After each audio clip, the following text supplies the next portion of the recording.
Hi there, this is Ryan Schultz. Welcome to Metaverse Newscast, where we interview the personalities behind social VR, virtual worlds, and the metaverse. My guest today is Chris McBride, and he is the person who won the first Best Avatar contest that was held in High Fidelity a few months ago. When was that? It was October 6th. October 6th. And with this wonderful Ganesha elephant avatar, the first question I have for you, Chris, is could you tell us a little bit about how you first got involved in social VR and virtual worlds? Yeah, I stumbled across Second Life back in 2004 or so, and I became really involved with it in 2005. And I was a big part of a lot of art collectives there. There was another collective called Ironworks that I was a big part of, and we put on charity events. I've been enmeshed in the social VR since the early days, I think. What's your background? My education is in graphic design, and I also have some computer science, mechanical engineering, so I have a little bit of everything. What was the most challenging problem that you had to overcome in making this avatar? This is the first time I did anything with these flow bones. Okay. And to get that right and get you the mean skeleton. Like your trunk and your ears? Yeah, and like the sash. And the sash, yes. It wasn't necessarily hard. It was just kind of, doing that for the first time with High Fidelity's infrastructure to see, how it would work. But yeah, I was pleased. It's very cool. So can you tell us a little bit about how you created this avatar? What software tools did you use?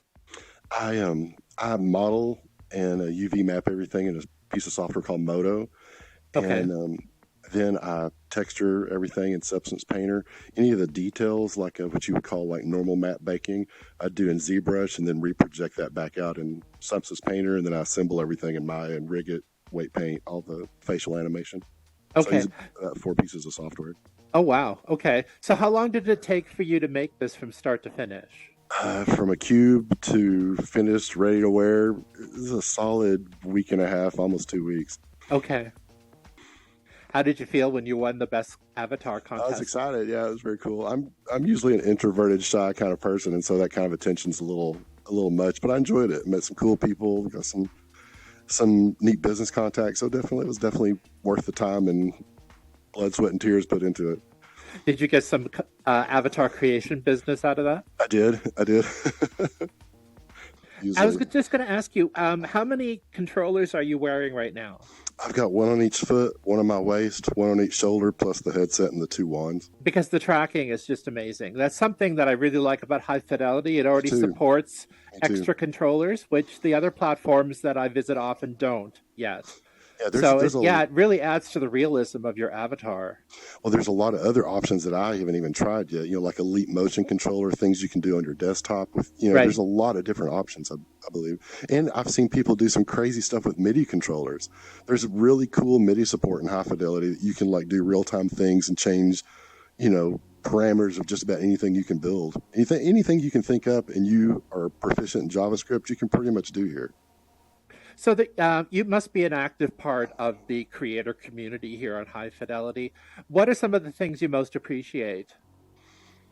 Just the breadth of seeing somebody's imagination come to life, how they see themselves, how they see the world, and it's just super cool to not everybody looks the same, not everybody has their own way of expressing themselves. And I really, for better or worse, however you want to look at it. Yeah, well, as I said before in an earlier interview, I kind of have the custom standard Matthew avatar that I just added a wizard hat to. I do need to have somebody make up a custom avatar for me because I don't have the skill set. But someday. So how do you like the High Fidelity platform? I really enjoy it. I was a big fan of Philip Rosedale and what he did with Second Life during his tenure there. And, I've tried several other ones. This one, hands down, is my favorite because of the open source nature of it. Right. And, it runs on multiple platforms and the ability to host your domain, wherever you see fit. And how, and I see also the number of avatars you can have in one space here is really amazing, and I think it'll just get better and better and better as time goes on. What kinds of things do you see happening on the High Fidelity platform to make it easier to create and customize avatars in the next little while? Well, I think the ability that they've added with these flow bones or these Right. simulation bones is going to add a lot of uniqueness to the platform. Also, I mean, the skeleton and everything that makes this work isn't horribly complex, and it's very flexible. I've designed things for people that were shorter than me, taller than me, have different proportions, and the skeletal structure will snap, to fit those, because I'm in full tracking. Chris, I wanted to ask you, this domain that we're doing the interview in, you created this, right? I did. What's it called? I just call it Ozone because, it's a bunch of O's. Oh, okay. I just got that. All right. I love it. And we're kind of slowly rotating on this platform through all these toruses. Well, the platforms are actually still, but it's the spheres around and that kind of tell you where you are. If you notice, they're all numbers, and the numbers correspond with the teleporter balls. So whichever one you squeeze, you teleport to that. Okay. That part. But my goal with this, I wanted to see how smooth the physics would be on one of these hosted DigitalOcean domains. And I've been extremely pleased. Like, see, I can pick up something and drag it to me. Oh, wow. And see, I could actually, I might hit you in the head. Just so you can pick this stuff up and grip it and then throw it. And so you can just come in here and toss stuff around, and everything's, physics enabled. Anything that's colorful, anything gray is like a static object, but you can teleport, climb on stuff. I mean, this is so cool. It's just like a big playground. I didn't realize all these were dynamic and you can throw them around. Yeah, all the kind of gray and silver ones those are static and things will bounce off of them. You can go walk on them. I mean, if you're afraid of heights, this is not a place to come to. Okay. But it's fun to fly around and just kind of sit on something and slide off of it and fall to the next thing. And it's just, just kind of for me to kind of see how everything works, and just a big play space. Eventually, underneath, see if you look behind you, like that platform number 3 with a red light on it. Right. Underneath all these, I kind of want to, as things evolve, have little apartments that are like little teardrops in a chandelier shape. So you can have your own space with your own zone. So you go into the little space and everything's quiet, and you can have a conversation, have your friends over, and have this be a community, cool. And people who can just live here. But that'd be lovely. That would be lovely.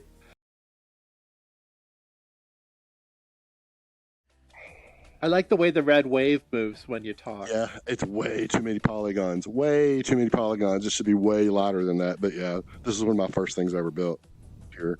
I mean, I've built meshes and stuff for Second Life, but the flexibility of what you can do here is just night and day. Okay, pose and turn.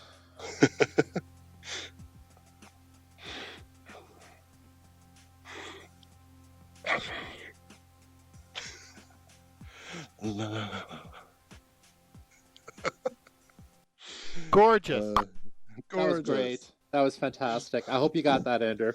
You try another one? Okay, let's go try another one. All right. This one's my normal self. A blue alien is your normal self. I know. I even had one that looked very similar to this in Second Life towards the end. What does the symbol on your tank top mean? It's Om. It's kind of like the Hindu Sanskrit symbol for the beginning sound of the universe, basically. Okay. If you can tell, I kind of have some Eastern Hindu influence. Philosophical leanings, yeah. I'd really like to, when I have times, kind of make some other, historical deities. And if I could hook up with somebody who knew how to script and make some of the gods that have multiple arms and things like that. So when I move, would be so cool. I know that's beyond my abilities with the scripting part of it. But man, I would love to learn how to do that. Okay, make love to the camera. Cool. Now this is my default personality. This is kind of what I'm most comfortable in. The one I, kind of wear for my day-to-day VR self.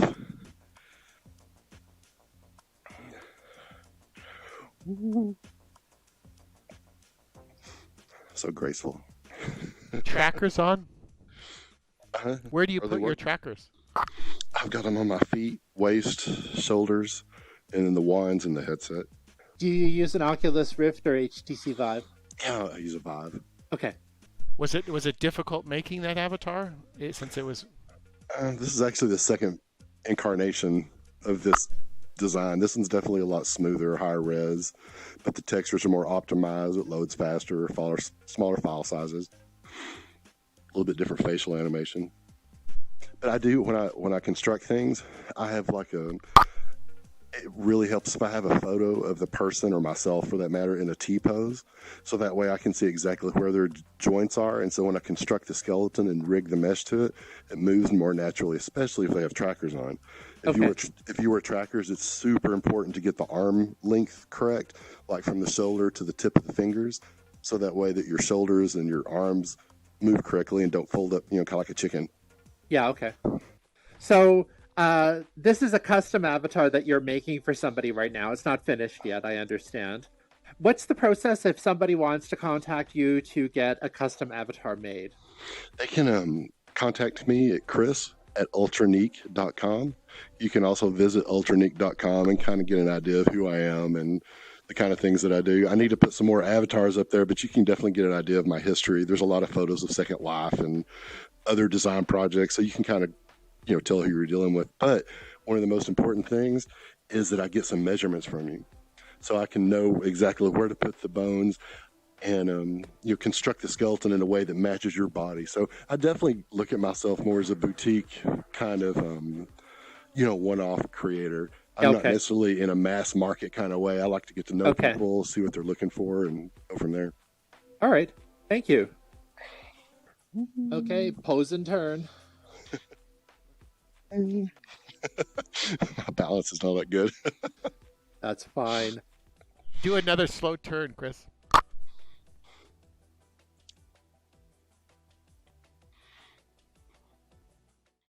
Thank you so much for taking the time to talk to me today, Chris. It's been a pleasure chatting with you about your avatars and about this domain. Thank you. As always, I'm Ryan Schultz, and this is the Metaverse Newscast. Bye.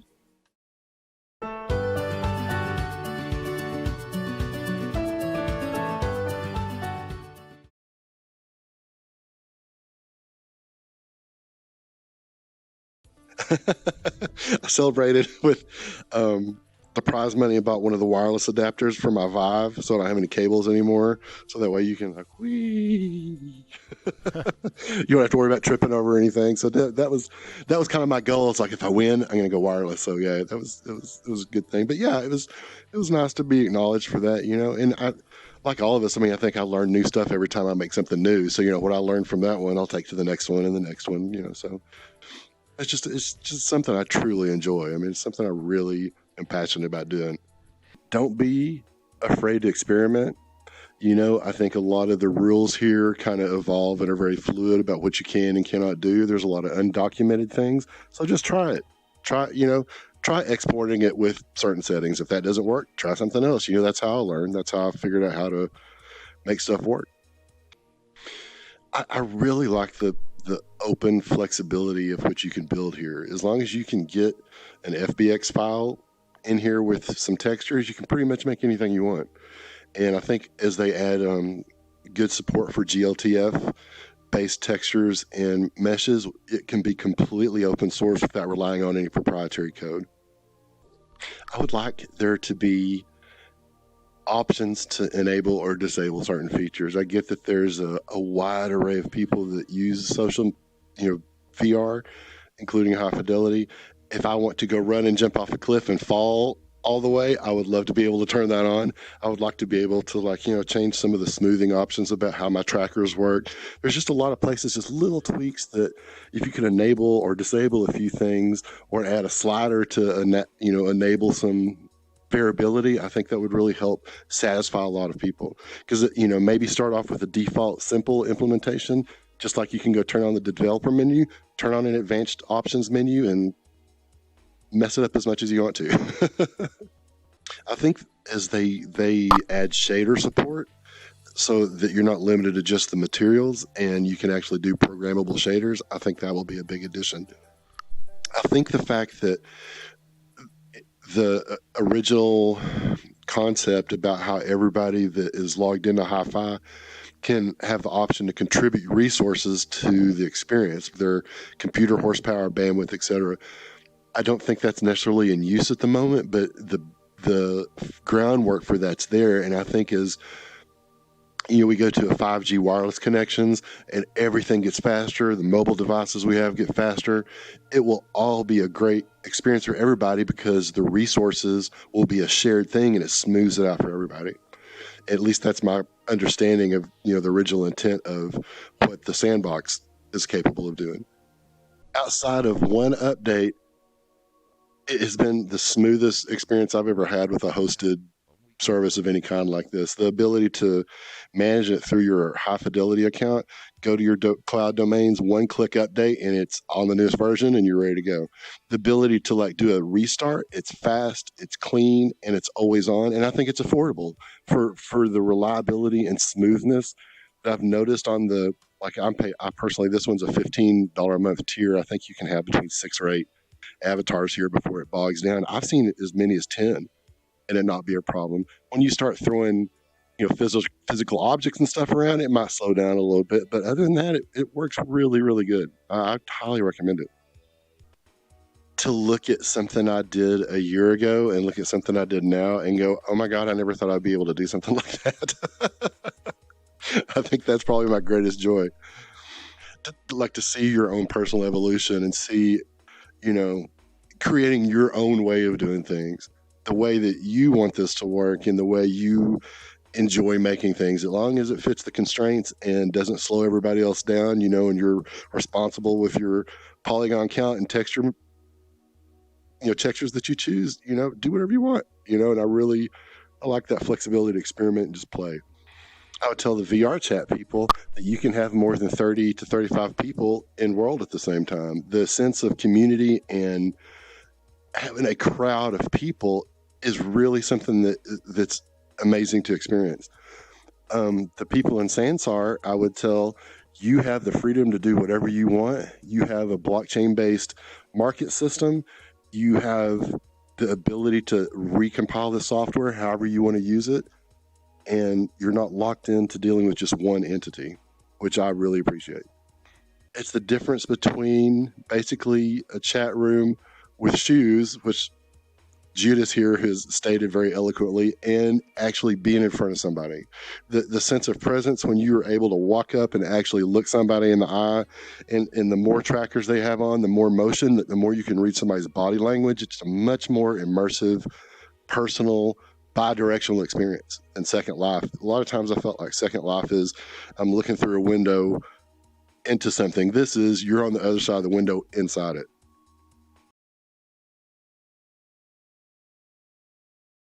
Or why don't you turn around? Slowly. Oh, you mean him. Sorry. Are you filming this already? Let's try Chris turning around, and so we don't have to see Ryan's ass. I'm sorry, I'm blonde. It comes naturally. Ryan, how many lines of work do you get to say that? How many what? Turn on your flow. Yeah, please turn on. How many lines of work do you get to say I have that? just given up on the ironies of being in virtual worlds. Right. I've seen it all. Nothing surprises me anymore. Oh yeah, if you've been in Second Life for any amount of time, you have seen it all. I've been in Second Life for 11 years. I have seen it all. I was probably a part of some of that, but probably not some of the that restrained life stuff. I'm like, dude, that's just beyond me. I know. That's like, hello? What is this? Teach their own, Temple of the Collar? What the hell is this? Anyway, yeah.